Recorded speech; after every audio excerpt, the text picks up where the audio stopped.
All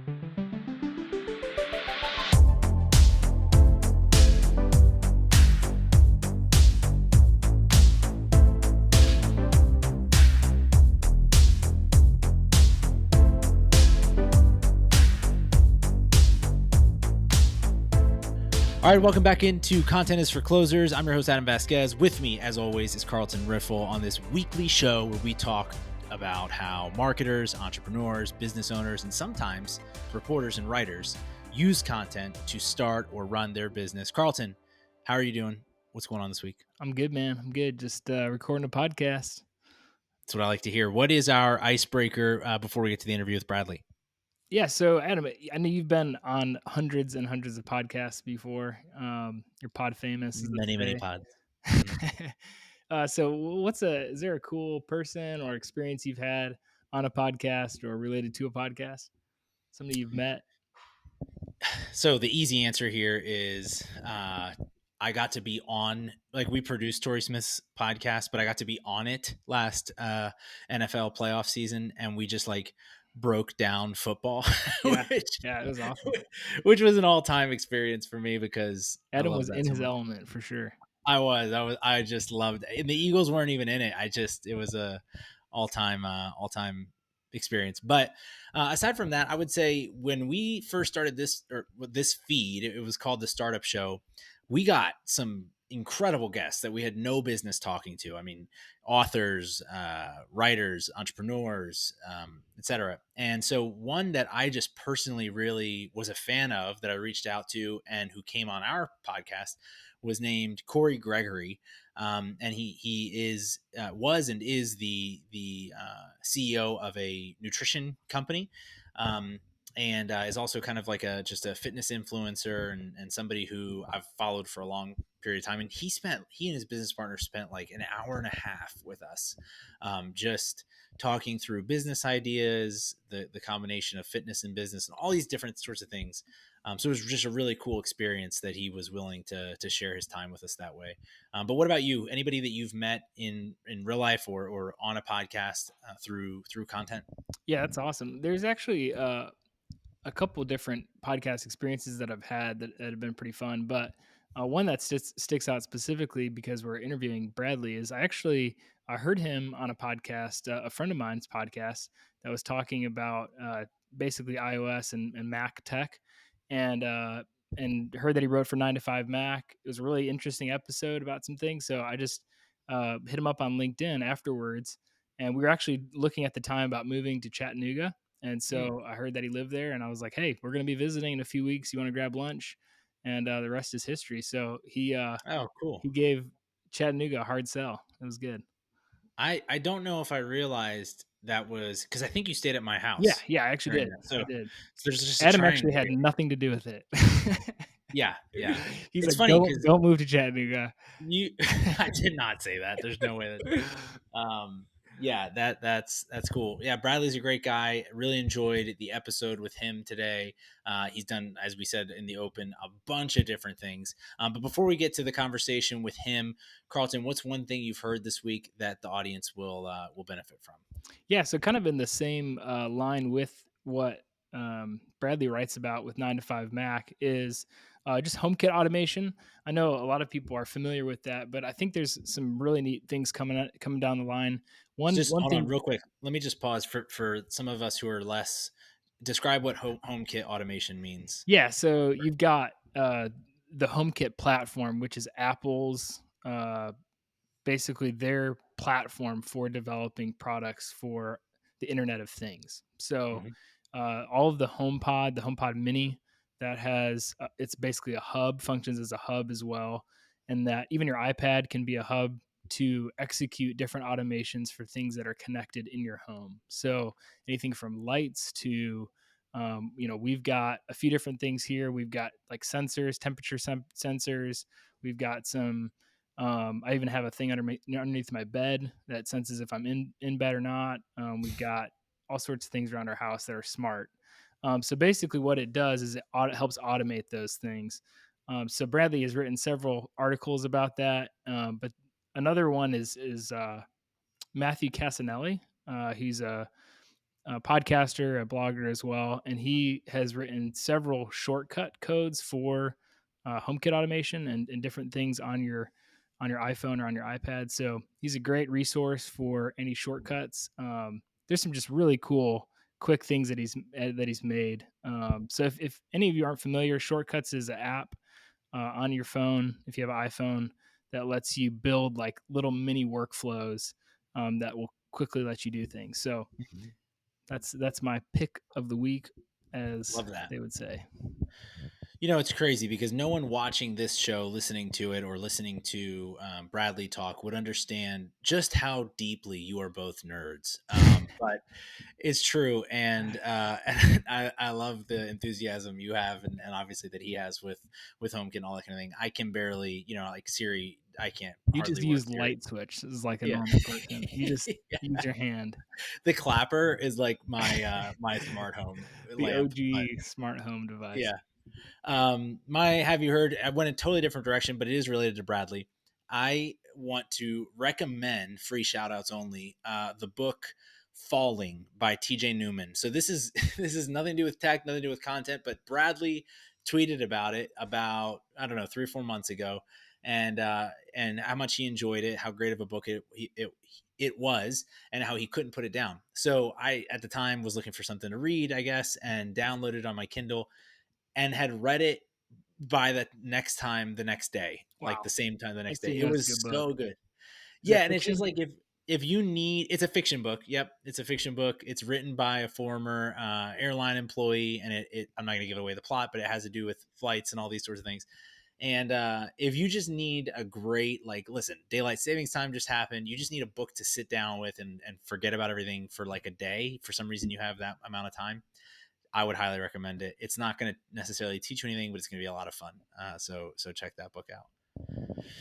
But without further ado, unless you have anything else, Carlton, I think we should get to I the think that's good, conversation man. with Brad. All right, let's get to it. Bradley Chambers is the Senior Digital and Web Marketing Manager at Cribble.io, the data pipeline company that gets you the right data where you want it in the formats that you need. Bradley's also a seasoned writer at 9 to 5 Mac, where he covers HomeKit technology, enterprise software, enterprise hardware, and how Apple fits into the enterprise environment on the whole. I met Bradley in Chattanooga, Tennessee through my co host, Carlton Riffle, and have become a huge fan of his work as well as just him as a person ever since meeting him. Bradley's a true polymath who understands both how complex technologies work as well as the need to explain difficult concepts simply and usably to customer audiences. During this episode, we discussed how Bradley thinks about content for a technical audience and how he's made creating a part of his daily routine across all his various interests. I thoroughly enjoyed this episode and think you will too.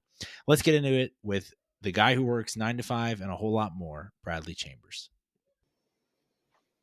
All right, we've got Bradley Chambers here on the show with us. Bradley, thanks for joining us. Hey, I am glad to be here. Thank you for having me.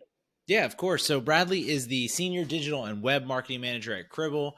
He's also an author at 9 to 5 Mac, which has a rabid audience, and you've done a million other things. But Bradley, maybe just tell us to start off as a baseline what Cribble is and what you do over there.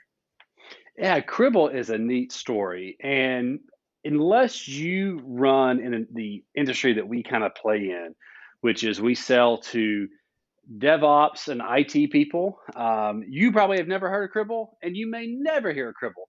But that's okay because we solve a really unique problem for people in those industries. So, Cribble is about a 4-year-old company. We just took our Series C funding, $200 million. So, we are excited about the future. But what we do, so your modern enterprises, they have a set of sources on one hand that output terabytes and terabytes and terabytes a day of logs. So all of your servers, all of your SaaS applications, your software service applications, it's not just for on-site servers. Like most enterprises are pumping out just terabytes and terabytes and terabytes a day of logging data, not data, logging data. So every time an organization, makes a transaction, you think about like if you're a retailer, every transaction generates logs, and you have to store those logs for compliance reasons. Well, the problem is storing those logs gets really, really expensive. And also, like, they often come out in the wrong formats. It's like impossible to parse them. And like, it's a mess.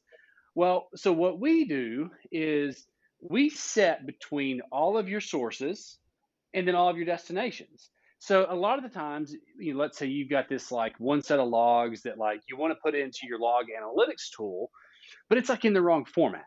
Well, we will let you basically Mhm. reformat it on the fly into your system. Or let's say, for example, you have a system that like it outputs and you don't often need it, but you might, but you really don't want to pay to store it in your log analytics system. Well, we let you route it to the destination of your choice. So maybe we let you send it to Amazon S3 or Azure or Google Cloud, somewhere maybe it's cheaper. And then if you need it back in your log analytics system, we let you replay it. So that's kind of the high level. We're a log routing, we're a system for your all of your logs that sits between your sources and destinations. So we basically kind of put you back in charge of what they call an observability pipeline. So it's all this observability data. And we really solve a lot of problems for a lot of big industries. Um, we've got a very, very generous free version at cribble.io. You can download it into your own data center. You can get 5 terabytes a day for free. And our cloud version, which is at cribble.cloud, you can get 1 terabyte a day for free. And you can try it. We also have a free sandbox at sandbox.cribble.io. And you can even play with it. For someone that's like listening that like doesn't really run in this industry, go to the sandbox. You can kind of at least see what we do.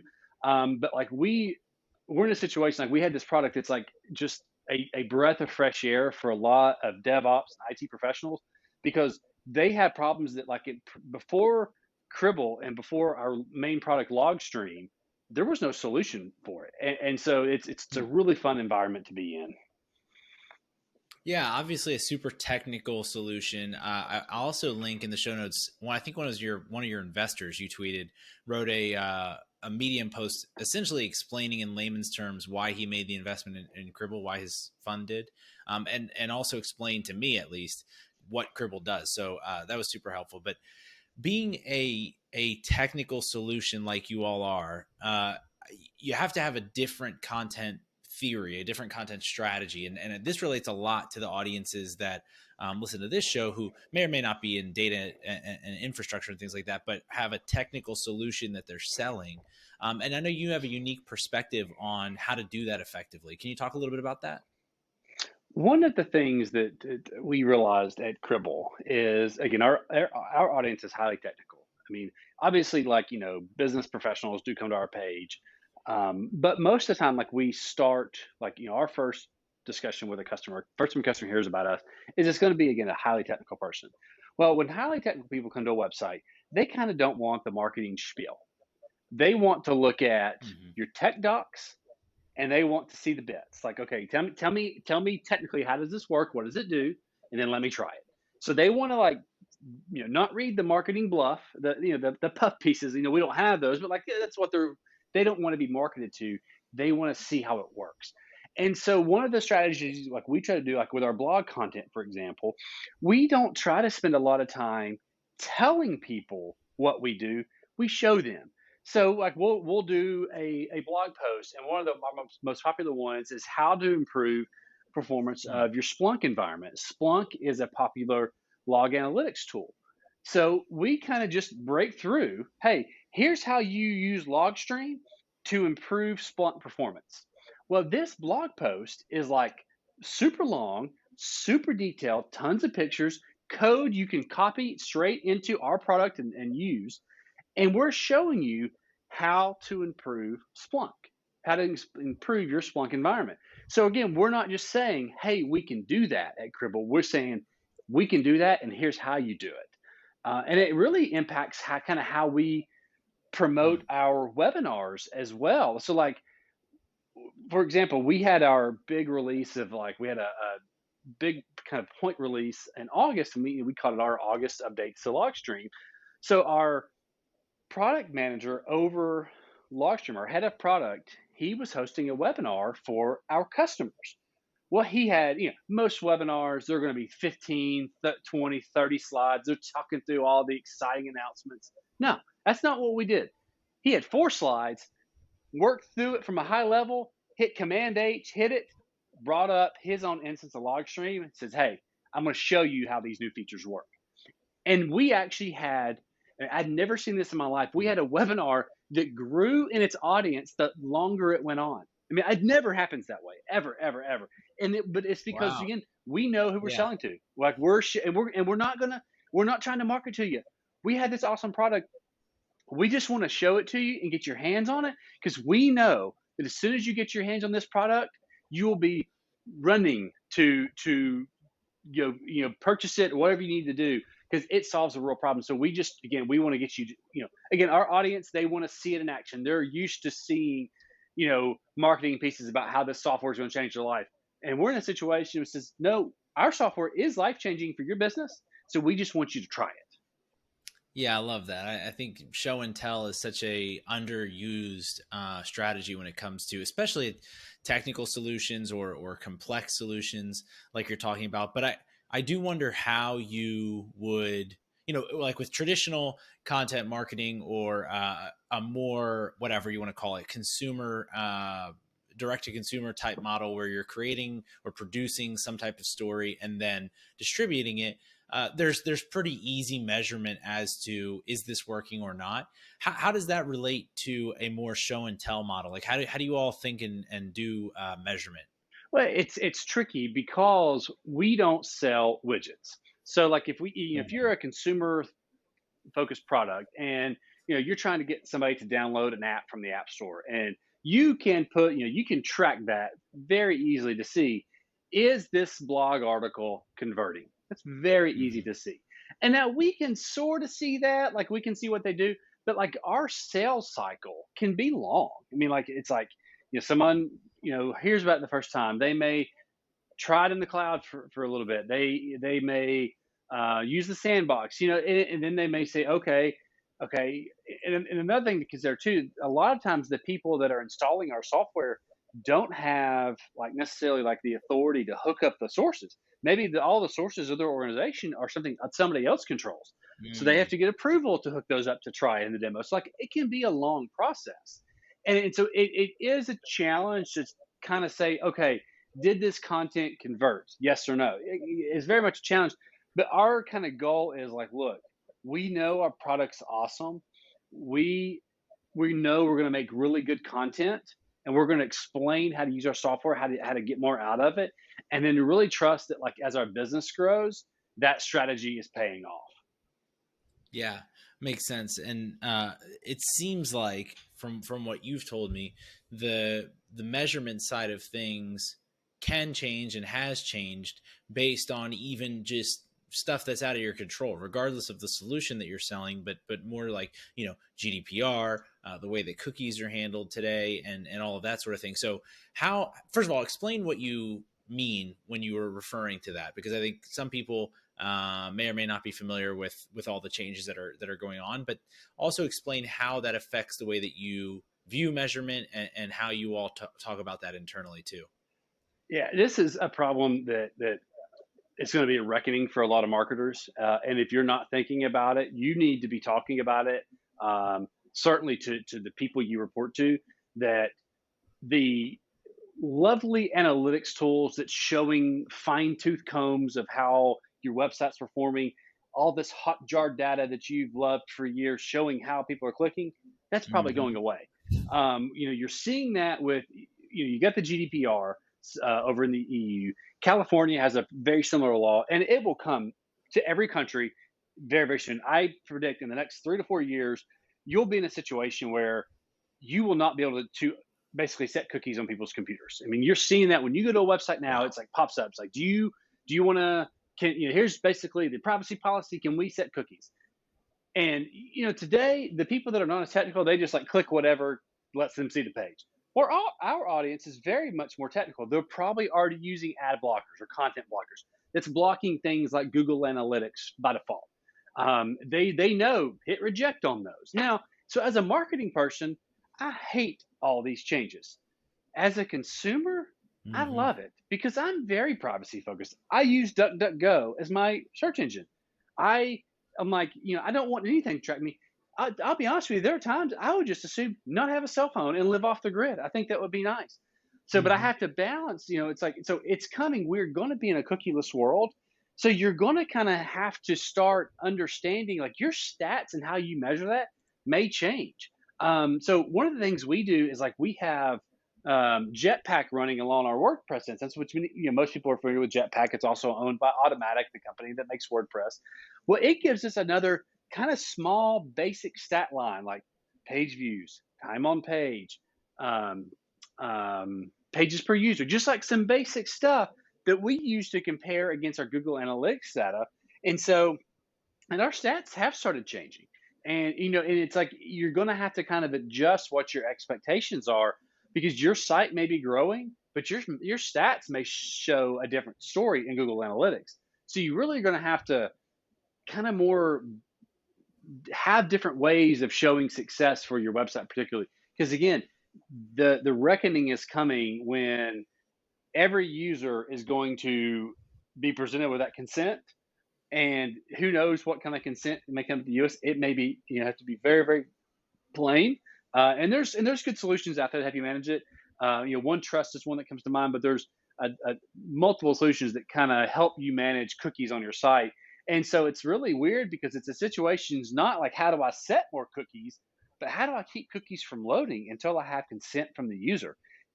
And this really Mm. stinks in a lot of ways, but for you to be in compliance long term, you're going to have a solution. So, I mean, like, it's like in our situation, we don't want to fire cookies and fire our analytics tools until a user consents to those. And if they don't, as much as it pains us, we don't fire those cookies.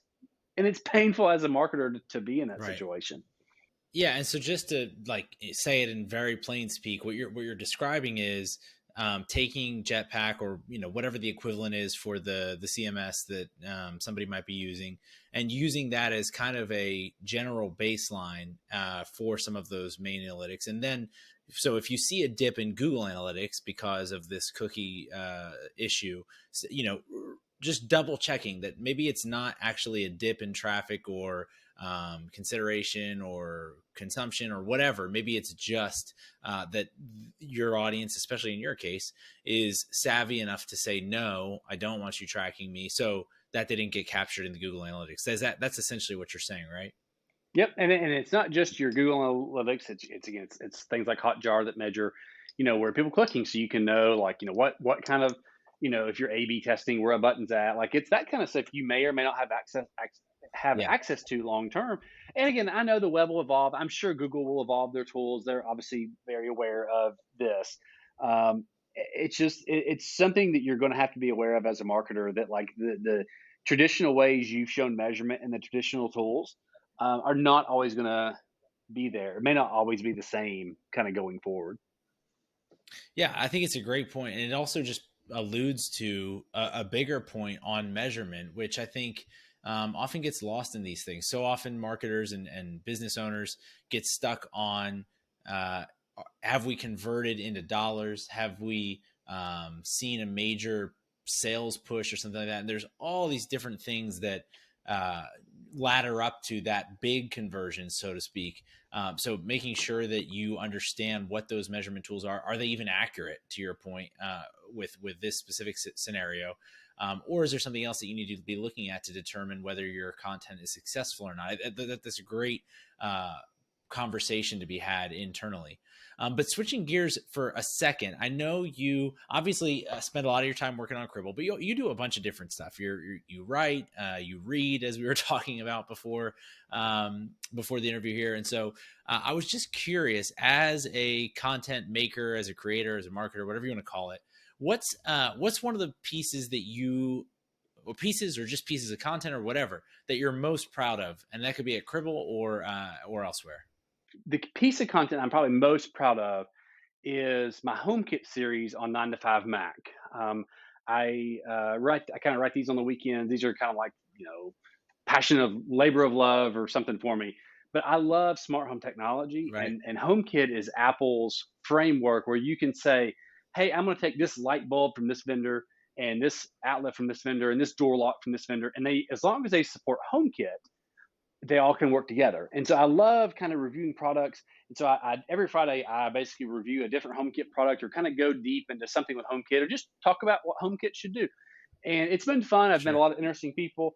my smart home setup is so complicated it almost is overwhelming at times because things stop working and I'm always deleting and adding stuff. But it's been fun. I kind of started it on a whim, and it's been fun, and it is. You really learn the ins and outs of these products and what makes them great, what makes them don't. And then like one good example is maybe for good. One Friday, I accidentally published two. I had them pre-scheduled. Actually, just put two on the same date, which was fine. Just let them roll. So the next week, I just didn't do one because I kind of give myself a buffer. Well, then someone actually Yeah. sent me a DM on Twitter and were like, "Hey, where's your HomeKit article this week?" And it made me feel Oh, good cool. because it was like people clearly have gotten used to reading it, and so it is fun. It's really fun when you like don't do something and then people ask you about it.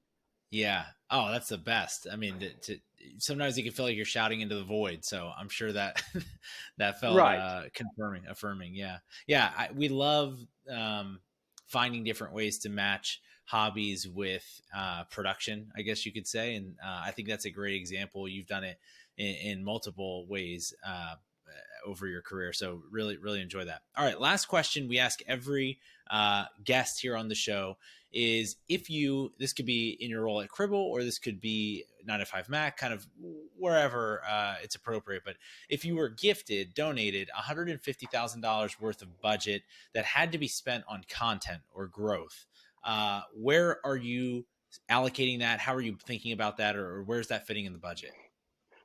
Super easy. So what I would do is one of the things we do at Cribble is our sales engineers write blogs for us because I mean they're awesome. Like they are using the product daily. They see the pains that customers go through, like and where we solve those solutions.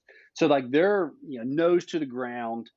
They've got their hands in the product. They're talking to the customers daily, and like and we really are one of our main values is customers first. Like we are definitely customers first. Like for example, I'm working with one of our partners out in the UK on they're going to kind of write some blog posts for our blog, some of our channel partners. Well, they're in the UK. So like obviously they're way ahead of us. And I said, "Hey, I'm up at 5. When Mm-hmm. do you want to have a call?" And so like cuz they're my customer. It's like when I'm not going to you don't have to work on my schedule. I'm on your schedule. So we really embody that customers Sure. first, and it really our SEs kind of really embody that. So what I would do is I would want to hire someone that's like SE level skill as a content writer and Mm, just pay them to churn out blogs all day. Like not all day, not all day, but like really maybe, even work with a customer for a few weeks, come back and do a blog. I mean, that's just when you hear these, and we do obviously do case studies as well. Like when you read our case studies and you read the things we're doing for customers, like it's not like we are selling them a better thing of something that exists already. There's no other product like ours on the market, and so it's really just almost mm. rewarding when you can go to a customer and say, "You get this massive problem," and they'll say, "Yeah, I do," and then you can say, "We fix it. We make it better. We put you back in control." And it's so good they almost don't believe it until they see it. So I would just want somebody to focus on writing content and creating content of like how to make our product better, how to solve the real problems that our customers have. So it would be content production because as I say, content is king. But I think you have to take that further. It's well written, well thought out, and very actionable content to me is key. Yeah, we that's a great solution. It's been funny to hear how many people would have said, like you would expect with this question, oh, I'm going to go spend it on Instagram, or I'm going to buy a camera or whatever. I mean, expensive camera, but you know what I mean? Like whatever it is. And people, I think in this business are so underrated and so needed. Anytime you talk to someone in the industry like yourself or the other guests that we've had on the show, finding people who and people who can do both, who are a little bit polymathic in understanding the industry or the product in a very very deep way, as well as being able to communicate, I think is super super rare and super sought after in across really any industry. So could totally see that, and I think that'd be a wise use of your investment. Well, Bradley, this has been super helpful. I think especially just hearing about how to talk about technical problems and solutions, and then how to measure the output of that effort. I think people will be able to apply that directly to their businesses and to their efforts.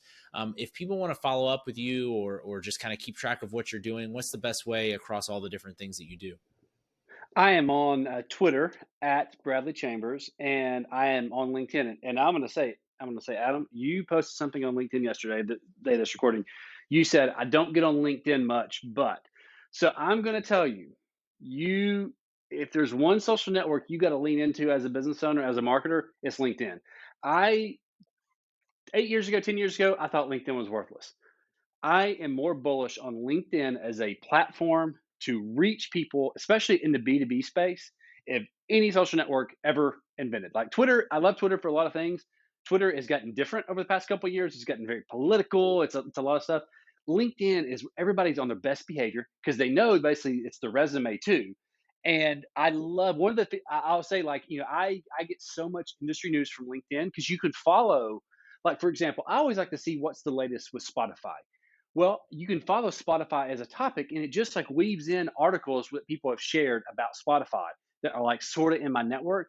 And so I really think if people that are listening to the show that create content, they're in marketing, if you're in the B2B space, you need to be in LinkedIn. And like LinkedIn is as important to you um, as Twitter, and it's as important as Facebook is for business to consumer. LinkedIn is that. So LinkedIn, gosh, it is so important. So again, love to connect with people on LinkedIn.